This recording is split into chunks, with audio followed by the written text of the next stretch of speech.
গতকাল রাত 2টো থেকে গুড়ির শরীর খুব খারাপ। সেই 6টা পর্যন্ত মেয়েটা আমার জাগনা ছিল। ভোরের দিকে বলা চলে ঘুমালো। সেই জন্য আর ডাকিনি। বাবার সাথে দেখো সুন্দর করে ঘুমাচ্ছে। এই চালটা পঙ্কজ ভুজিতে নিয়ে আসছিলো গতকালকে, কিন্তু ঢালা হয়নি, সেই জন্য ভাবলাম যে ঢেলে নিই। ভুজির চালগুলো বেশি দিন রাখা যায় না, এগুলো সাথে সাথে খেয়ে নিতে হয়, কেন কি জল ছিটানো থাকে বা অনেক কিছু থাকে।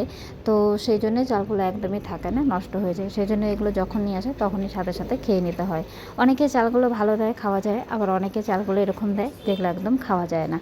গুড়ি ঘুম থেকে উঠে পড়েছে, আর ওঠার পরে একটুখানি ড্রয়িং করলো, তো ওর সাথে সাথে আমিও একটুখানি ড্রয়িং করলাম। ড্রয়িংয়ের ইচ্ছা তো আমার ছোটো থেকেই আছে, কিন্তু সেরকম করে কোনো সময় শেখা হয়নি। এখন মেয়ের সাথে দুজনে মিলে একসাথে করি, বেশ ভালোই লাগে। আজ স্কুল ছিল, কিন্তু স্কুলে যাওয়া হয়নি, কেন কি সারা রাত মেয়েটা আমার ঘুমায়নি। আবার ওরকম করে কি করে স্কুলে যাবে, আর তার থেকে বড় কথা ওকে আজকে নিয়ে যাব ডাক্তারের কাছে। তো সেই জন্যই ভাবলাম যে না, আজকে আর স্কুল পাঠাবো না, ওকে ডাক্তারটা আগে দেখানো উচিত। যে ডাক্তারটা দেখায় সেই ডাক্তারই বলে অন্য কোথাও বসে, তো ভাবলাম যে না, এইবার এখান থেকে একটুখানি দেখানো যাক। তো এখানেই চলে আসছিলাম, কিন্তু এখানে যে কোথায় বসে সেটা আমি ঠিক জানি না। তো সেই জন্যই চলে আসলাম যে না, এখানে এসে আগে একটু শুনে নিই যে না কবে বসবে। তো আজ হচ্ছে বৃহস্পতিবার, বৃহস্পতিবারে বসবে না, বসবে হচ্ছে শুক্রবার, মানে কালকে আমাকে আবার আসতে হবে। 1টা থেকে ডাক্তার বসবে, তো সেই জন্য আমাকে ওই ধরো 12:30টার মধ্যে পৌঁছে যেতে হবে। এখন আজকের দিনটা কোনো মতে থাক, কালকে এসে আগে ওষুধটা নিয়ে যেতে হবে। বুড়ির কৃমির জন্য এরকম হচ্ছে, তো কৃমির ওষুধটাই নিব, কিন্তু তাও ডাক্তারের কাছ থেকে একটু লিখিয়ে নিতে চাই।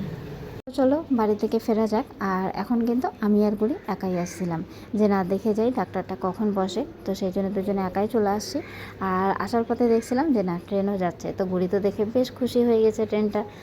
সকালে দুধ খাইয়ে নিয়ে গেছিলাম, কিন্তু আমার আর কোনো কিছু খেতেই ভালো লাগছিল না, যে না আগে ডাক্তারটা দেখিয়ে আসি তারপরেই খাবো। কিন্তু যাই হোক, ডাক্তার তো দেখাতে পারলাম না, কিন্তু শুনে আসতে পারলাম যে না, ডাক্তার কখন বসবে, কালকে নিয়ে যেতে হবে। আর এই যে দেখো, আসার পরে আমি একটু চা খেয়ে নিলাম, চা খেয়ে ওকে একটুখানি স্নান ধান করিয়ে দিয়ে বসিয়ে দিলাম। আর এদিকে আসার সময় নিয়েছিলাম একটুখানি চিকেন, তো গুড়ির জন্য আজকে হবে চিকেন, আর তার সাথে হবে আমাদের জন্যে মসুরির ডাল, আর তার সাথে করব হচ্ছে আজকে কাঁকরোলের পুর। তো এমনিতেই অনেকটা লেট হয়ে গেছে, জানি এই রান্নাগুলো করতে আজকে অনেকটাই লেট হয়ে যাবে, তাও ইচ্ছা হলো যে না, আজকে একটু কাঁকরোলের পুর করে খাওয়া যাক। তো ওগুলোরই প্রস্তুতি চলছে এখন। সকালে যেহেতু একটু বেরিয়েছিলাম, সেই জন্য কাজ করতে অনেকটাই লেট হয়ে গেছিলো। ধামাধাম করে সব কাজ কমপ্লিট করে বুড়িকে রেডি করে দিয়েছিলাম যে এখন যাব হচ্ছে টিউশনে। সকালে তো স্কুলে যেতে পারিনি, শরীরটা ভালো ছিল না, আর ঘুম থেকেও লেট করে উঠেছে, সারা রাত ঘুমাইনি, সেজন্য আমিও আর ডাকিনি। তো ভাবলাম যে না, টিউশনটা নিয়ে যাই। তো টিউশন থেকে নিয়ে চলে আসি। আর এই যে দেখো, রাতে এখন খাওয়া দাওয়া হয়ে গেছে, খাওয়া দাওয়ার পরে বসেছে।